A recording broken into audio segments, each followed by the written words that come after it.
Donc, si ces choses-là étaient vraies, l'indulgence, qu'en viendrait-il des pauvres alors?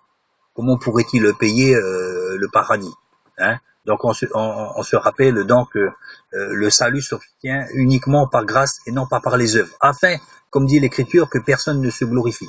Nous nous sommes sauvés par la foi, par la repentance évidemment, mais l'Église ne peut pas être garant du salut d'une personne et en venir à pardonner. Seul Dieu pardonne.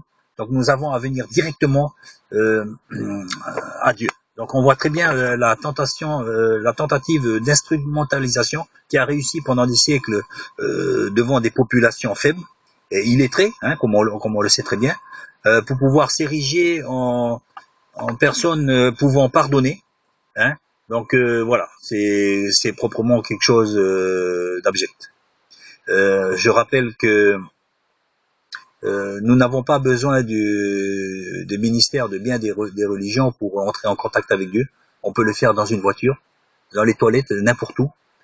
Donc on n'a pas besoin de... Le seul chemin étant le Christ, pas une religion quelle qu'elle soit, catholique ou quoi que ce soit. Le seul chemin étant Christ. Où est le Christ? Le Christ est partout. Le Christ est partout. Aujourd'hui, il nous a laissé l'esprit. Donc l'esprit nous contrit, nous fait voir que nous devons nous repentir.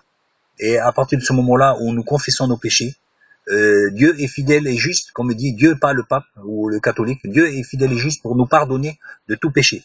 Donc c'est uniquement par le truchement de Dieu, de Jésus et du Saint-Esprit.